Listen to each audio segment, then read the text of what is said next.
Imagina que con el simple hecho de pestañear puedas ver o respirar en otro lugar. Utilizando redes y conexiones en base a tecnología 6G, científicos de la Universidad de Surrey, Inglaterra, están haciendo las primeras pruebas para lograr la teletransportación. Y es que para bien o para mal, el futuro es con otros, en una inteligencia más grande. Internet, los flujos del mercado, la crisis climática, el poder vegetal y hasta la pesadilla de nuestra pandemia funciona así, en red. También en ti, en los miles de flujos, células y proteínas que viajan cada segundo por nuestro cuerpo, se comunican y conectan de formas misteriosas, habilitando el milagro de la vida humana. Incluso en tu cerebro, las redes neuronales procesan estas imágenes en milisegundos a través de conexiones eficientes que aún no comprendemos. Nuestra realidad es con otros. Solo existimos en red.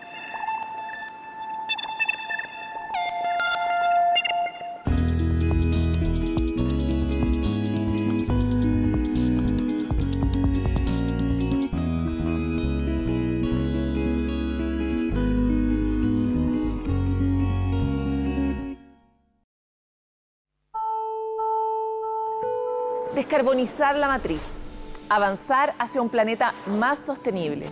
Son frases que escuchamos todos los días y es que la ciencia ha sido clara. Necesitamos llegar a ese punto de inflexión en 2025 y empezar a bajar poco a poco todas nuestras emisiones hasta llegar a la anhelada carbono neutralidad. A los que nos toca hacer la tarea es a nosotros y el tiempo es ahora. La diversidad geográfica que nos regala Chile nos entrega muchas oportunidades energéticas que hasta hoy no hemos sabido utilizar de forma eficiente. Por lo mismo, el 13 de febrero de 2021 fue publicada en el Diario Oficial la Ley sobre Eficiencia Energética, que busca promover el uso racional y eficiente de nuestros recursos. Francisca Jalil trabaja en energías renovables y la democratización de esas fuentes.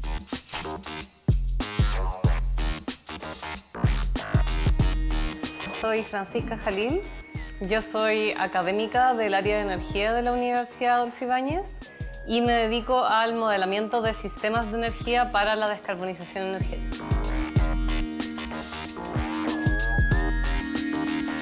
Lo que yo me dedico en particular es hacer modelamiento de sistemas, que significa utilizar herramientas matemáticas para modelar las ciudades. Es decir, diseñar matemáticamente las posibles soluciones energéticas para el país. En particular, aquí hay muchas tecnologías que pueden estar disponibles, que a través del modelamiento matemático se pueden elegir y se puede hacer un plan de inversión y de recambio, etcétera, de las tecnologías finales, las redes de suministro y de cuáles son los energéticos que se están consumiendo. Chile busca descarbonizar su matriz para el año 2030, limitando las emisiones de dióxido de carbono al cambiar el uso de los combustibles con los que opera. Cuando hablamos de descarbonizar los sistemas energéticos, y en particular las ciudades, nos referimos a disminuir las emisiones de gases de efecto invernadero, como el CO2, que en general son productos de la combustión de combustibles fósiles, como por ejemplo el gas natural, el petróleo, o los derivados del petróleo como el diésel, la gasolina, la parafina, etc. Lograr enfriar el planeta es probablemente uno de los mayores desafíos de la humanidad. Para eso necesitamos cambiar la forma en que nos transportamos, pero también el uso de la energía en industrias y ciudades. Estamos hablando de demandas térmicas en ciudades en general. Los energéticos que utilizamos son justamente el gas, que efectivamente lo utilizamos a través de la combustión en, por ejemplo, calderas o calefón, que sí generan efectivamente emisiones de gases de efecto invernadero, que es el CO2 en particular. Y en Chile también un consumo importante de energético para proveer las demandas térmicas, que son calefacción y agua caliente sanitaria, es la leña. Pero la leña tiene el problema de que genera emisiones de material particulado, que es lo que causa la contaminación ambiental en las ciudades, en muchas ciudades del sur de Chile. De esta manera, resolver el problema de la calefacción es clave. La contaminación por leña tiene a ciudades como Coyhaique o Temuco entre las más altas tasas de contaminación de aire en Latinoamérica. Entonces, una de las preguntas es ¿cómo podemos alejarnos del energético leña que tiene una serie de características, como que por ejemplo es barata y que por ejemplo es accesible y que por ejemplo es carbono neutro. Entonces, ¿cómo podemos cambiarnos de ese energético a otros energéticos para proveer la calefacción que sean accesibles y que sean sustentables y que no impacten mucho en la huella de carbono, que es esto que genera finalmente los efectos del cambio climático? Una de las opciones son las bombas de calor. Una bomba de calor en el fondo toma calor de una fuente, saco calor de, por ejemplo, el aire que está afuera o hay bombas de calor geotérmica, entonces puedo sacar calor de la tierra, o hay bombas de calor de pozos, que básicamente saco calor de esos lugares y ese calor lo tiro hacia adentro de mi casa. Las bombas de calor, así lisa y llanamente, es exactamente lo mismo que un refrigerador. Entonces, en el refrigerador lo que me interesa es como el espacio de adentro, que es lo que yo quiero enfriar. En una bomba de calor opera exactamente igual, solamente que lo que me interesa es el espacio de afuera, que es lo que yo quiero calefaccionar. ¿Cuál es el mix óptimo de tecnologías en distintas ciudades? Va a depender de dónde están ubicadas espacialmente y de cuáles son los recursos disponibles. La mirada eficiente sobre la región permite dar a cada territorio lo que necesita. Entonces, por ejemplo, el caso Punta Arenas es muy diferente al caso Temuco. El caso de Punta Arenas tiene una red de gas natural. Entonces, por ejemplo, lo que uno podría hacer sin hacer ningún cambio en los equipos finales, ni en la red, es simplemente inyectar hidrógeno a la red de gas en conjunto con el gas. Esto tiene una cierta limitación, que en el fondo es hasta un cierto porcentaje de hidrógeno verde. Y eso entonces no tendría ningún impacto en la vida de las personas. El hidrógeno verde es un combustible limpio que se produce a partir de agua, pero logra ser verde gracias a que se produce también con una energía limpia. Si es que uno quisiese reacondicionar la red completa de gas natural, uno podría cambiar la red completa para que transporte hidrógeno y cambiar los aparatos finales, que serían las calderas, por calderas de hidrógeno o por otra tecnología que es celdas de combustible que generan electricidad y calor en las casas.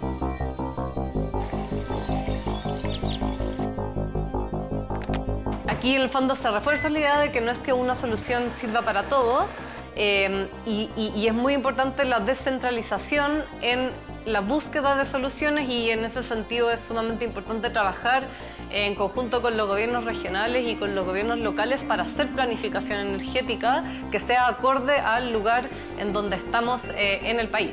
Entonces, tal vez en el norte podría ser para, por ejemplo, proveer demandas térmicas en el sector industrial de la minería. Y en el sur del país también hay un potencial de producción de hidrógeno verde relativamente barato que puede ser producido a través de centrales eólicas. Y ahí sí está esta cosa de como el match o la coincidencia espacial de la demanda y la producción, en donde uno, por ejemplo, en la región de Magallanes potencialmente podría producir hidrógeno verde barato y después ese hidrógeno verde lo podría utilizar para abastecer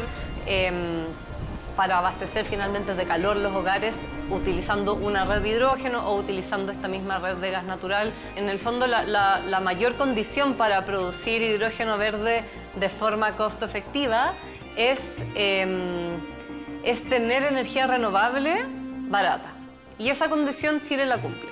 Ahora, Chile no es productor de tecnologías, entonces habría que importar, por ejemplo, los electrolizadores o las celdas de combustible, a menos que se haga también como algo mucho más planificado de empezar a desarrollar esas tecnologías. Y la forma de hacer eso es con buenas políticas públicas que lo sustenten, finalmente.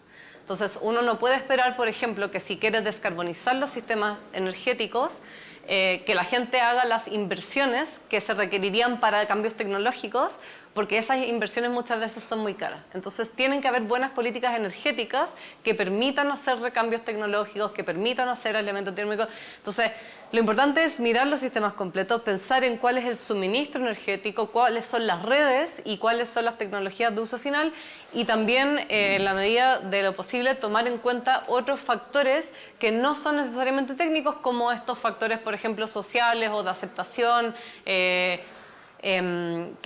cómo impactarían las diferentes soluciones a las personas. El cambio de modelo energético no solo tiene que ver con la tecnología, sino con algo más complejo, que es la conducta humana. Por eso es tan relevante la participación. En general, yo creo que tiene que ver con un proceso que tiene que ver con acceso, que efectivamente la gente pueda pagar y tenga acceso a la energía, y ahí me refiero a la energía como calor y la energía eléctrica, pero también que la gente tenga incidencia en las decisiones y que incluso la gente pueda hacer no solamente tengan incidencia en las decisiones, sino que también puedan, por ejemplo, hacer proyectos. Entonces aquí hay gente que propone como proyectos de energía comunitarios, como levantados desde los territorios o desde las comunidades, y a mí me parece que ese tipo de cosas son súper importantes.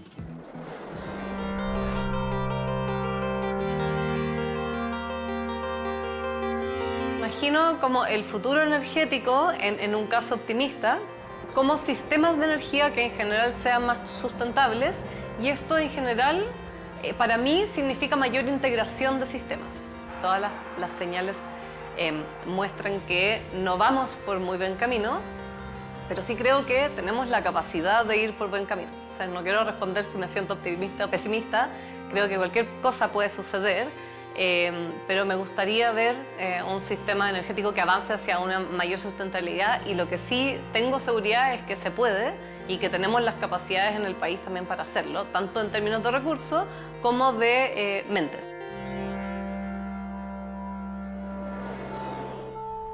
Estoy en esta bola de cristal averiguando cómo irá a ser nuestro futuro. No, en realidad es una bola de plasma y sabemos perfectamente cómo funciona. No es magia. Lo que no conocemos bien, y sí parece magia, es la máquina más poderosa de la Tierra, nuestro cerebro. Está activo por la noche y es más creativo cuando está cansado. No duerme. Produce electricidad todo el tiempo y la utiliza de forma eficiente. Al oler un trozo de chocolate genera ondas zeta y se relaja. No es un superhéroe, es el cerebro humano. Tal vez la estructura más desconocida, compleja y apasionante del universo. En él existen más de 100.000 millones de neuronas que se comunican entre ellas bajo un mecanismo químico esencial, la sinapsis. Es tan rápido que todo lo que vemos lo procesa en 13 milésimas de segundos, representando lo que nosotros, los humanos, llamamos realidad. Todas estas características lo convierten en la máquina más perfecta que conocemos. Por eso, la computación cuántica, biológica o neuromórfica busca replicar sus atributos, pero aún está muy lejos de alcanzarlo. ¿Qué pasará cuando la inteligencia artificial pueda imitar a la inteligencia humana?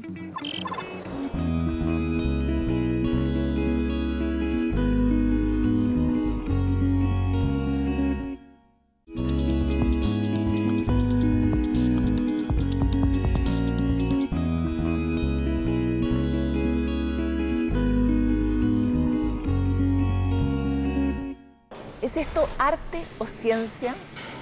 La verdad es que no importa. ¿Se imaginan ustedes a Leonardo da Vinci diciendo, ok, ahora voy a hacer arte, o en realidad estoy haciendo ciencia? Ambas disciplinas comparten una base común, que es la creatividad. Creatividad para transformar la realidad en cosas que no hemos podido imaginar. Imaginación para interpretar lo que estamos viendo en la realidad.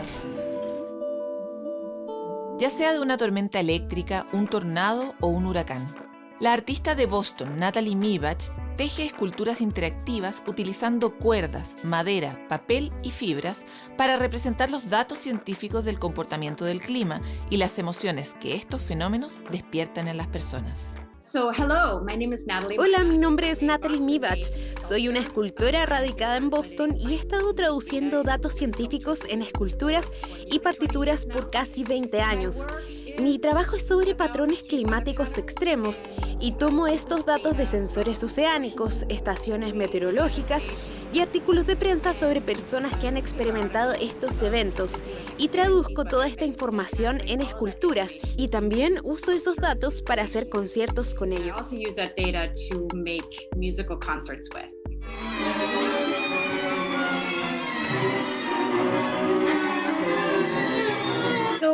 Me convertí en escultora por mi interés en la ciencia y fue como si cayera en este rol un poco tardío. Estaba en mis 30 cuando empecé con esta práctica. Tomaba clases de astronomía y quería encontrar una manera de hacer la ciencia que estaba estudiando más tangible. Soy una persona que aprende más con lo tangible. Tengo que construir algo, tengo que tomarlo si quiero aprenderlo. Y la astronomía era una ciencia tan abstracta para mí. Todo estaba lejos, tan distante, y en la astronomía no hay nada que puedas tocar para realmente entender la ciencia en el espacio y las distancias de las que se hablan. Así que quería encontrar una manera de hacerla tangible. Y al mismo tiempo estaba tomando una clase de cestería. Entonces estaba en Harvard, en estos pasillos, escuchando estas increíbles clases de astronomía, y cuando entré ahí con mis materiales de artesanía, decidí, ¿por qué no usar este medio para traducir la ciencia en algo que quizás pueda entender? Entonces, las primeras piezas que hice fue una figura 3D de un objeto que encontré en un libro de astronomía, que traduje en esculturas, y la artesanía fue mi medio de traducción. Entonces empecé a pensar distinto sobre artesanía. Tiene elementos tridimensionales, horizontales y verticales, y puedes usar estos elementos para traducir información. Y comencé a pensar la artesanía como un medio de traducción. Así que lo empecé a usar para traducir datos relacionados con la astronomía y luego con el clima.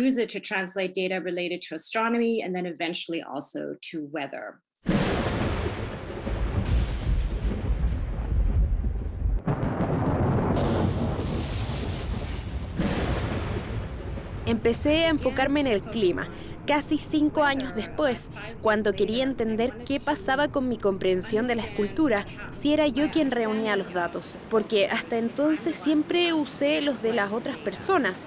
Y el clima es algo que está disponible para todos. Todos podemos revisar y reunir datos, porque siempre está alrededor de nosotros. Así que empecé a recopilar información del clima, construir mis propias estaciones meteorológicas, mi propio equipo, y luego recolectar los datos para traducirla en una escultura al fin de tener un mejor entendimiento sobre la complejidad del clima. Así que al principio diría que 2 o 3 años, las piezas que hice sobre el clima fueron bastante didácticas. Tenía una pregunta específica sobre el clima y hacía una escultura tridimensional que pudiera responder a esa pregunta. Por ejemplo, ¿hay alguna relación entre la presión barométrica y la observación de los pájaros en alguna locación en particular? Y luego haría una escultura que respondería a esa pregunta. Pero con el paso de los años me interesé más en entender cómo los humanos responden a estos eventos climáticos, y ahí fue cuando empecé a volcar mi trabajo hacia los huracanes y los patrones climáticos más extremos.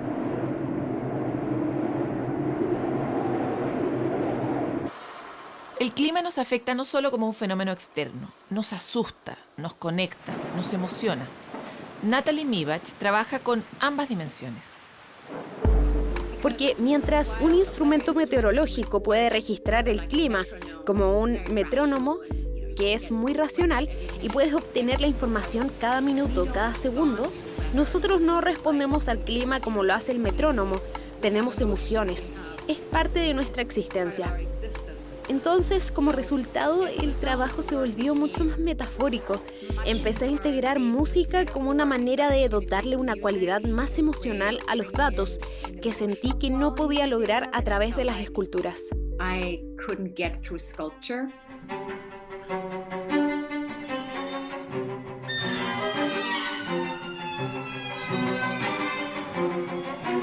Y esta suerte de evolución me hizo ser consciente de la poesía de los datos. Los datos son mucho más que un grupo o conjunto de números. Los datos están conectados a las experiencias humanas, y gran parte de mi trabajo lo que trata de hacer es evocar la poesía de los datos, que estoy trabajando para revelar las experiencias humanas que hay detrás de ella, incluso si es caótico o inconsciente. Necesitamos las artes, necesitamos algo, necesitamos proyectar o demostrar lo que les permitiría a las personas simplemente hablar de lo que está pasando en sus propios entornos, porque el ambiente de cada uno está cambiando por el cambio climático y hay que sacar la economía, la ciencia y la política de eso. Ahí fue cuando empecé a cambiar mi trabajo, hacer que se tratara menos de explicar la ciencia y más sobre crear espacios donde las personas pueden hablar más sobre lo que ocurre en sus propios entornos en términos de los cambios en el clima. Así que las piezas no están realmente destinadas a explicar el clima, no están destinadas a explicar los cambios. Simplemente están ahí para invitar a las personas a hablar sobre lo que está pasando en sus entornos, y creo que es una forma de reconectarnos. La mayoría de mi trabajo se ve como juguetes. Entonces, cuando las personas entran a mi estudio o van a una exhibición, a menudo lo primero que piensan es que se trata de juguetes o construcciones hechas de juguetes o legos. Y eso es deliberado, porque estoy tratando que las personas miren estas piezas sin advertirles de inmediato que están basadas en la ciencia. Pero cuando miras de cerca estas piezas y ves todos estos colores, detalles, empiezas a darte cuenta de que hay pequeños pedazos de papel que tienen números sobre ellos, que dicen kilómetros por hora, grados Fahrenheit, y entiendes que debajo de todo ese caos visual, de hecho, hay una lógica que lo sostiene. Considero que los datos son fascinantes y creo que eso realmente me hace ser parte de una red mucho más grande que solo estar en el campo del arte.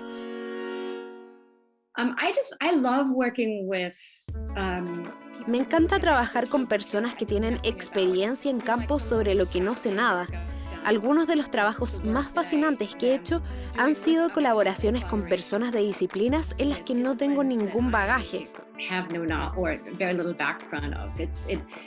Primero me mantiene con la mente abierta sobre qué son los datos, lo que podemos aprender de ellos, qué tipo de historias se pueden contar con la información. Entonces, ser una artista transdisciplinaria se siente muy natural para mí, porque es así como aprendí. Es como aprendo. Aprendo al juntar cosas de distintas disciplinas, incluso si no entiendo todo sobre ellas. Uno de los grandes efectos del calentamiento global ha sido su impacto justamente en el clima. Tiene un comportamiento más impredecible y extremo, lo que genera gran incertidumbre en los humanos.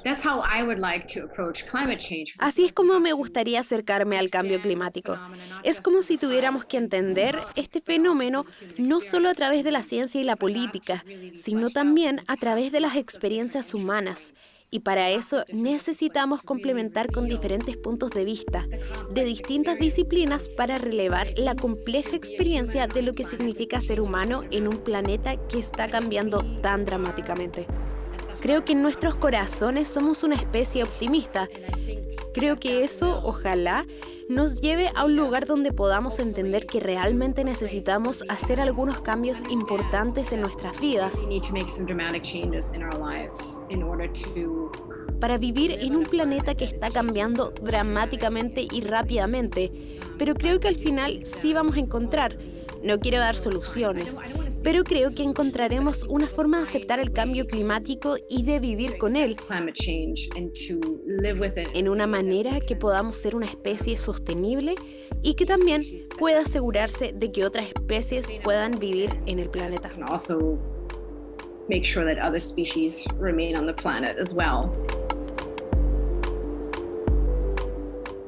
Redes en nuestro cerebro, redes en Internet, redes en las raíces de los árboles, redes en la energía. El futuro es vegetal, decía el famoso biólogo Stefano Mancuso, para explicar que todo lo que está en red es nuestra mayor fortaleza para ser más sostenibles y sobrevivir.